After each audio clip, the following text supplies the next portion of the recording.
क्योंकि साल के सिर्फ 4 महीने ऐसे होते हैं जिनमें किया गया छोटा सा जप, थोड़ा सा दान और साधारण सी पूजा भी कई गुना अधिक फल देती है। शास्त्रों में तो यहाँ तक कहा गया है कि यदि कोई व्यक्ति इन 4 महीनों में श्रद्धा और नियम के साथ साधना करता है तो उसके जीवन की बड़ी से बड़ी बाधाएं भी धीरे धीरे समाप्त होने लगती है। लेकिन सबसे बड़ा सवाल ये है कि आखिर चातुर्य मास में कौन कौन से नियम लेने चाहिए? क्या 4 महीने तक केवल एक समय भोजन करना ही चातुर्य मास व्रत है?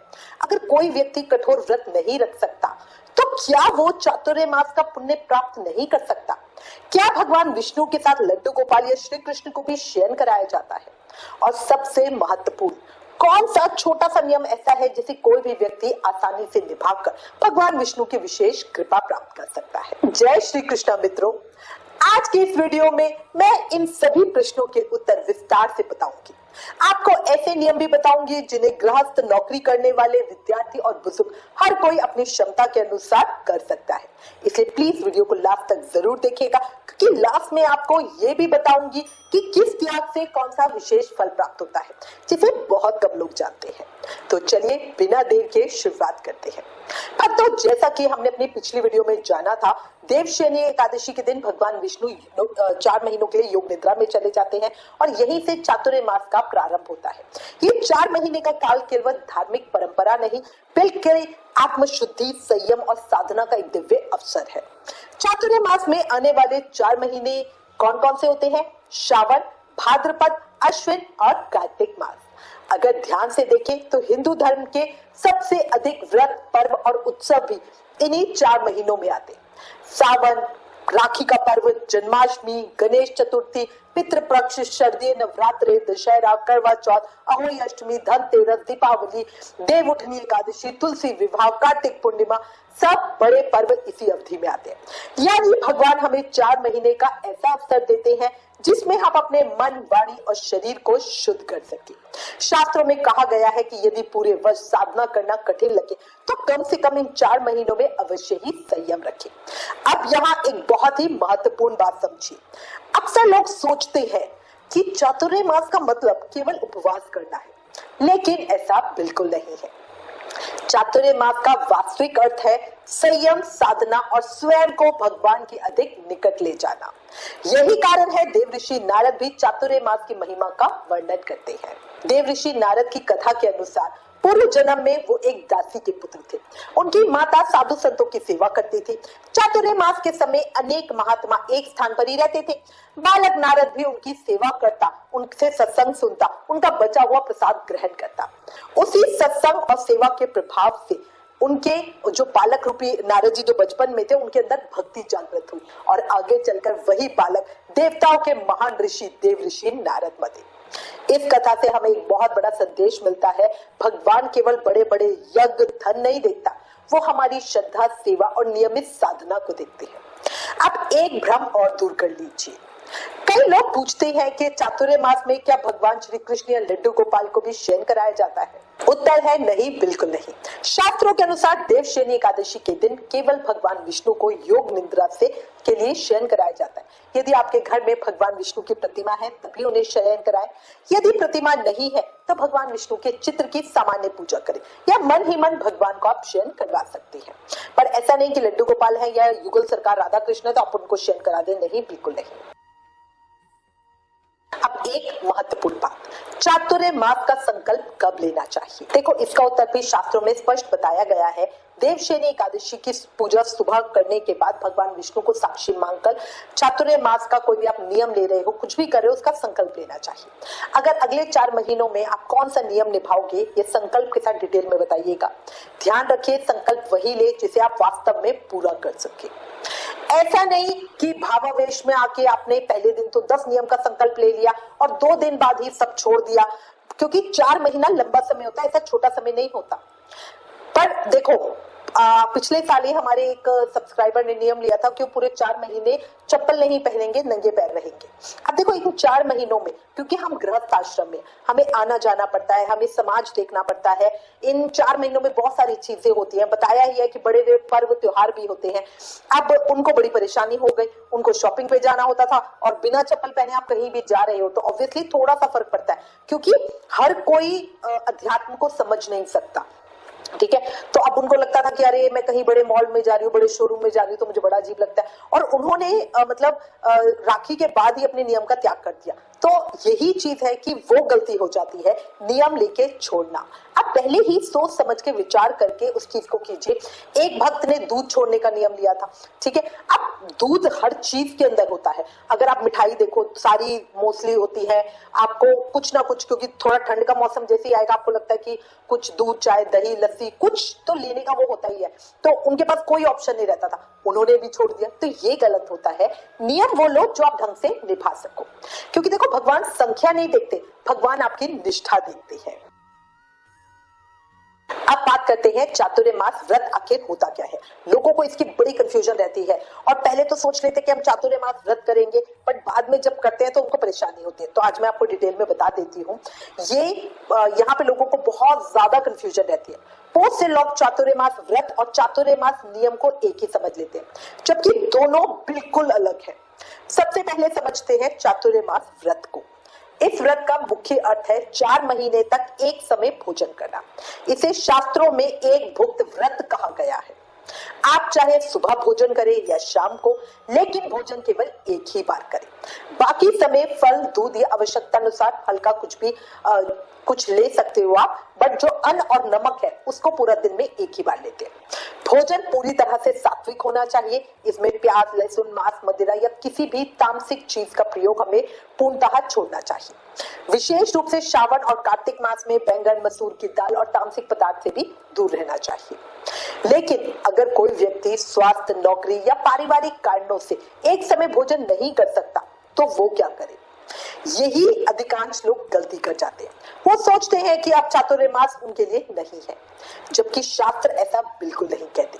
यदि एक मुक्त भोजन संभव ना हो तो केवल सात्विक भोजन का नियम भी लिया जा सकता है। मतलब आप इन 4 महीनों में कोई नियम ले सकते हो। आप चाहो तो सिर्फ सात्विक भोजन का, मतलब चाहे आप दोनों समय खाना खाओ बट सात्विक खाओ, तामसिक चीजें छोड़ दो, इसका भी नियम आप ले सकते हो। ये भी आपका चातुर्मास व्रत ही होगा। यानी पूरे 4 महीने मन, वाणी और भोजन तीनों को शुद्ध रखने का प्रयास करें। यही भगवान को सबसे अधिक प्रिय है। एक और बहुत सुंदर नियम भी बताया गया है। भोजन करते समय जितना संभव हो मौन रहकर भोजन करें। शास्त्रों में माना गया है कि मौन होकर भोजन करने से मन शांत रहता है, भोजन पचता है और व्यक्ति का चित्त सात्विक बनता है। इसी प्रकार यदि संभव हो तो पत्तल पर भोजन करना भी बड़ा ही पुण्यदायी होता है। ये सब चातुर्मास व्रत के नियम मैं आपको बता रही हूँ। भक्तों, अभी तो हमने केवल चातुर्मास व्रत समझा है। असल में चातुर्मास की सबसे बड़ी विशेषता इसके 21 दिव्य नियम है। ये व्रत तो एक अलग चीज हो गई। व्रत रखना हर किसी के बस की बात नहीं होती। 4 महीने गृहस्थ में रहते हुए पूरी तरह अपने आप को कंट्रोल करना। चातुर्मास व्रत को बहुत ज्यादा फलकारी कहा गया है, क्योंकि देखो साधु संतों के लिए तो बहुत आसान है, क्योंकि वो तो ऑलमोस्ट खाते ही एक समय है, ठीक है।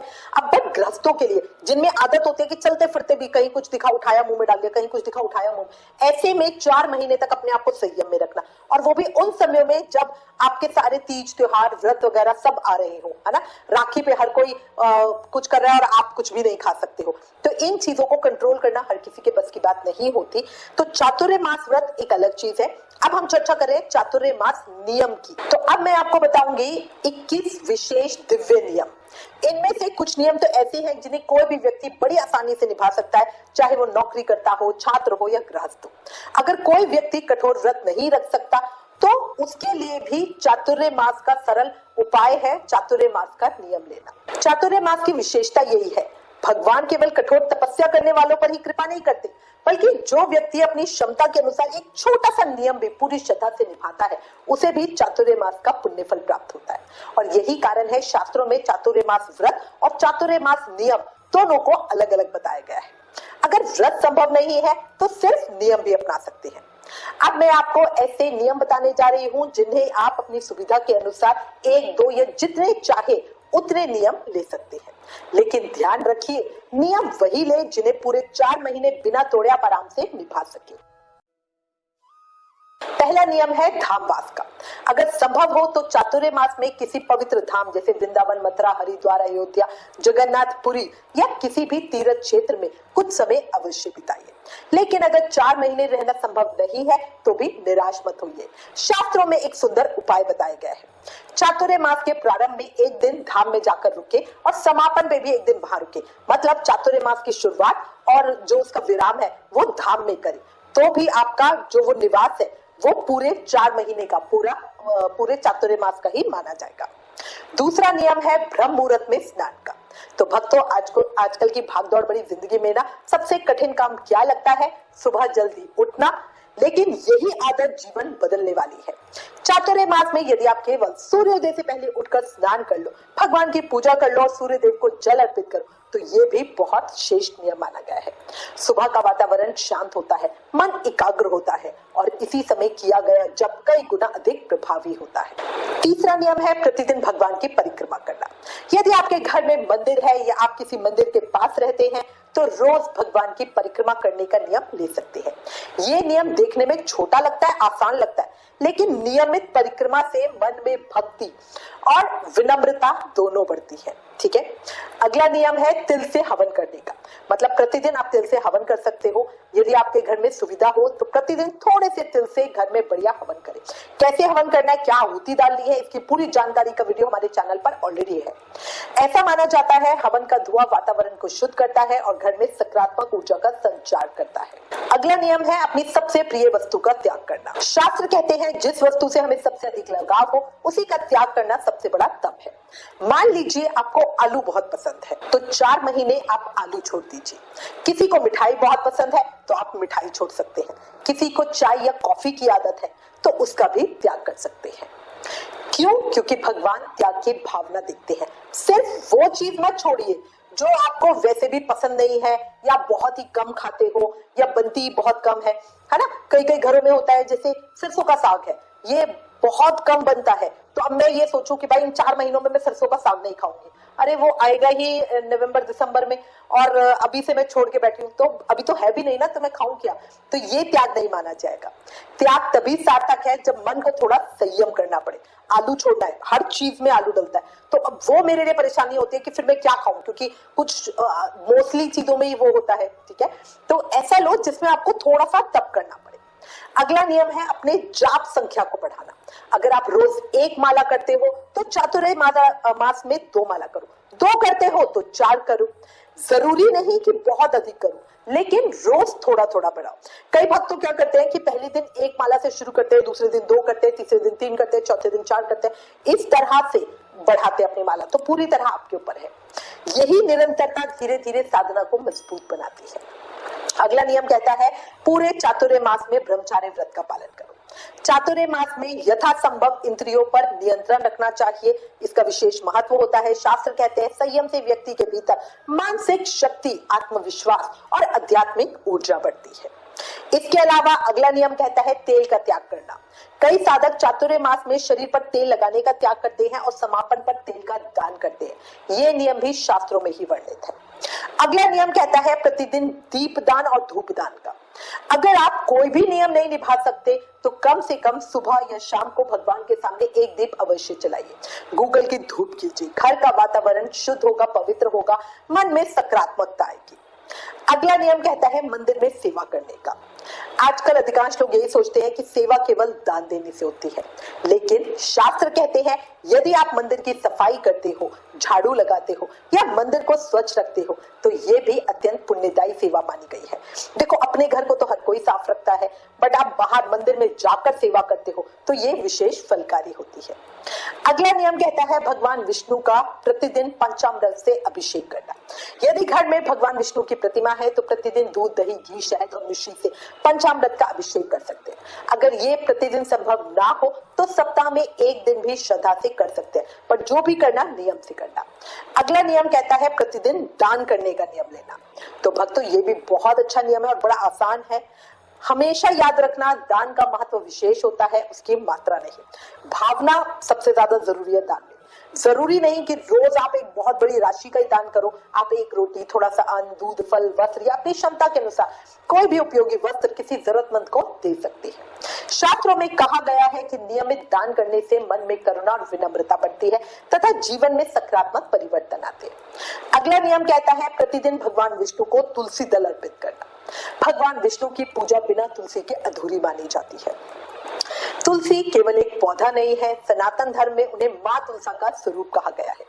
कहा जाता है भगवान विष्णु को यदि केवल एक तुलसी दल भी सच्चे मन से अर्पित किया जाए तो वो प्रसन्न हो जाते हैं। इसी कारण चातुर्य मास में प्रतिदिन भगवान विष्णु को तुलसी अर्पित करने का विशेष महत्व कहा गया है। ध्यान रखें, तुलसी हमेशा श्रद्धा से तोड़े, सुबह स्नान के बाद ही तुलसी दल तोड़े और जो निषेध दिन है उन दिनों में तुलसा जी बिल्कुल ना तोड़े। यदि किसी दिन तुलसा जी उपलब्ध ना हो तो मन ही मन भगवान को तुलसी अर्पित करने का भाव भी किया जा सकता है। अगला नियम है नियमित तुलसी की पूजा करना, तुलसा जी की सेवा करना। अगर आपके घर में तुलसा माता विराजमान है तो चातुर्य मास उनकी विशेष सेवा करें, है ना, विशेष पूजा करें, ये भी बहुत श्रेष्ठ होता है। तुलसा महारानी की परिक्रमा का नियम ले सकते हैं। सुबह शाम दीप प्रज्वलित करके तुलसा माता की आरती कीजिए, प्रार्थना कीजिए, पूजा कीजिए, उनकी परिक्रमा कीजिए। आप इस तरह कर सकते हैं। कुछ मिनट उनके पास बैठ जाइए, उनके पास बैठ के माला जाप करिए। ऐसा माना जाता है जहाँ तुलसी की नियमित पूजा होती है वहां नकारात्मक ऊर्जा अधिक समय तक दिख नहीं पाती। हालांकि शास्त्रीय परंपरा के अनुसार रविवार को तुलसी पूजा के नहीं करनी चाहिए, इसलिए उस दिन, और कई जगह करते भी हैं, तो बिल्कुल आपके ऊपर है कि आप क्या करना चाहते हैं। अगला नियम कहता है पीपल की पूजा का नियम आप ले सकते हो चातुर्य मास में। पीपल के वृक्ष को भी सभी देवों का निवास स्थान कहा गया है। शास्त्रों में कहा गया है कि चातुर्य मास के दौरान नियमित रूप से पीपल की पूजा करने और भगवान विष्णु का स्मरण करने से विशेष पुण्य फल प्राप्त होता है। यदि आपके आसपास पीपल का वृक्ष है तो सप्ताह में कुछ दिन या प्रतिदिन श्रद्धा से आप जल अर्पित करें, दीप प्रज्वलित करें, भगवान का स्मरण करें। पर याद रखना, कभी भी किसी भी स्थिति में, कोई भी विशेष दिन हो, कोई भी पर्व हो, पर रविवार को पीपल की पूजा बिल्कुल ना करें। अगला नियम कहता है प्रतिदिन चरणामृत ग्रहण करना। मतलब आपका जो दिन है वो चरणामृत से ही शुरू करें। पूजा के बाद जो भी आप सबसे पहले कभी पानी जो भी आप लेते हैं, नाश्ता वाश्ता जो भी लेते हैं, उसकी जगह सबसे पहले आप पूजा से उठकर जब भी आप सब कुछ भी खाने पीने से पहले सबसे पहली चीज जो आपके मुंह में जाएगी वो चरणामृत होगा। तो आप इस तरह से भी कर सकते हैं। चरणामृत केवल जल नहीं होता, ये भगवान का आशीर्वाद होता है, चरणों का अमृत होता है, तभी इसे चरणामृत कहा जाता है। अगला नियम कहता है कि इन चातुर्य मास में गायत्री मंत्र का जाप करें। यदि आप कोई लंबा पाठ नहीं कर सकते हो तो प्रतिदिन केवल एक माला गायत्री मंत्र का जाप भी कर सकते हो। गायत्री मंत्र को वेदों का सार कहा गया है। नियमित जाप से मन शांत होता है, बुद्धि निर्मल होती है और सकारात्मक विचारों का विकास होता है। अगला नियम कहता है प्रतिदिन शास्त्र पढ़ना या कथा सुनना। आप मोबाइल पर घंटों समय बिताते हो, कभी शॉर्ट्स देखते हो, कोई वीडियो देखते हो, लेकिन 5 या 10 मिनट भगवान की कथा सुनना आपके लिए मुश्किल हो जाता है। ऐसा होता है ना? अगर हम रोज थोड़ा समय आध्यात्मिक ज्ञान को दें तो हमारे विचार कितने बदल सकते हैं। सही कह रही हूँ? तो चातुर्य मास में प्रतिदिन श्रीमद् भागवत महापुराण, श्रीमद् भगवत गीता, विष्णु सहस्त्रनाम या किसी भी प्रमाणिक धार्मिक ग्रंथ का थोड़ा सा अध्ययन करें। अगर पढ़ना संभव ना हो तो आप कथा सुन भी सकते हो, पर ये आपको नियम से करना है। शास्त्रों में इसे बहुत बहुत पुण्यदायी कहा गया है। अगला नियम कहता है बड़ों का सम्मान करना। चातुर्य मास के इन दिनों में आप किसी के पैर छूने का, मतलब जो भी आपसे बड़ा होगा उसके पैर छूने का नियम ले सकते हो, प्रणाम करने का नियम ले सकते हो, दंडवत करने का नियम ले सकते हो। ठीक है, तो इस तरह बड़ों का सम्मान करना भी एक अपने आप में नियम होता है। इसमें चातुर्य मास में केवल भगवान की पूजा करना काफी नहीं है, बल्कि अपने माता पिता, गुरुजन और बड़े बुजुर्गों का आदर करना भी उतना ही जरूरी है। यदि आप 4 महीनों तक प्रतिदिन अपने माता पिता या घर के बड़े सदस्यों के चरण स्पर्श करने का नियम भी ले सकते हो। कई लोग क्या नियम लेते हैं, जैसे माता पिता घर में होते हैं तो भाई सुबह उठते नहीं होता तो कि पूजा से उठने के बाद पैर छुएंगे, तो इस तरह का नियम भी आप ले सकते हो। अगला नियम कहता है जमीन पे सोने का नियम। तो आप पूरे चातुर्य मास कुछ साधक ये नियम लेते हैं कि पूरे चातुर्य मास वो 4 महीने जमीन पे सोने का नियम लेते हैं। ये नियम तप और सादगी का प्रतीक होता है। हालांकि यदि किसी को स्वास्थ्य संबंधी समस्या हो, कोई परेशानी हो, क्योंकि आजकल बैक प्रॉब्लम वगैरह कुछ होती है, तो और उनके लिए जमीन पे बैठना लेटना संभव नहीं होता, तो फिर आप ना ले। धर्म में शरीर की रक्षा भी उतनी ही आवश्यक मानी गई है। अगला नियमित कहता है संयमित जीवन जीना। कुछ लोग चातुर्य मास में बाल नहीं कटवाते, कुछ लोग चप्पल पहनने का त्याग करते हैं, कुछ नखून नहीं काटते हैं। ये पूरी तरह व्यक्तिगत साधना है कि आप किस चीज का तप करना चाहते हो, क्या चीज छोड़ना चाहते हो। जरूरी नहीं हर व्यक्ति हर नियम अपनाए। सबसे महत्वपूर्ण बात यह है कि इन 4 महीनों में किसी की निंदा ना करे, झूठ ना बोले, कटु वचन ना कहे। एक तरफ तो आप कोई नियम निभा रहे हैं, ज्यादा पूजा कर रहे हैं, और दूसरी तरफ लड़ाई झगड़ा करके किसी का दिल दुखा रहे हैं, तो वो काम नहीं करेगा। जहां तक संभव हो क्रोध पर नियंत्रण करें, क्योंकि केवल भोजन का त्याग ही साधना नहीं है, बुरे विचारों का त्याग उससे भी बड़ी साधना है। अब सबसे रोचक बात, आपने कई लोगों को कहते सुना होगा कि मैंने चातुर्य मास में नमक छोड़ दिया है, मैंने दूध छोड़ दिया है, मैंने गुड़ का त्याग किया है। आपने सुना होगा, है ना? लेकिन क्या आपने कभी सोचा है कि किसी चीज का त्याग करने से कौन कौन सा फल बताया गया है? ये बात बहुत कम लोग जानते हैं। शास्त्रों में अलग अलग पदार्थों के त्याग का अलग अलग महत्व, अलग अलग फल बताया गया है। अब आइए एक एक करके उसको समझते हैं। सबसे पहले बात करते हैं दूध और दही के त्याग की। तो देखो, मान्यता है कि जो साधक श्रद्धा पूर्वक चातुर्य मास में दूध और दही का त्याग करते हैं, उन्हें विशेष पुण्य फल प्राप्त होता है और परिवार की उन्नति में आशीर्वाद मिलता है। नमक का त्याग करता है, तो यदि कोई व्यक्ति अपनी क्षमता के अनुसार नमक का त्याग करता है, नमक का त्याग करना बहुत मुश्किल है और अपने आप में बहुत बड़ी साधना, बहुत बड़ा तप है, तो शास्त्रों में इसे मनोकामना पूर्ति और आत्म संयम से जोड़कर बताया गया है। पर ये वाकई बहुत मुश्किल होता है, क्योंकि आजकल लोगों को बीपी की प्रॉब्लम हो जाती है। इसके अलावा है गुड़ का त्याग। ऐसी भी मान्यता है कि चातुर्य मास में गुड़ का त्याग करने से व्यक्ति की वाणी में मधुरता आती है, यानी केवल खान पान नहीं बदलता, व्यवहार भी बदलने लगता है। पर ध्यान रखना, गुड़ के त्याग का मतलब है कंप्लीटली। जैसे किसी भी चीज के अंदर पट्टी आती है, गज्जक आती है, वो भी आप नहीं लोगे। ऐसा नहीं कि सिर्फ गुड़ खाने वाला, किसी भी चीज के अंदर गुड़ मिला होगा वो भी आप नहीं खाओगे। तेल और घी का त्याग करते हैं कई लोग। शास्त्रीय मान्यताओं के अनुसार तेल और घी का त्याग शत्रु बाधाओं से मुक्ति और घी का त्याग सौंदर्य और तेज में वृद्धि से जोड़ा गया है।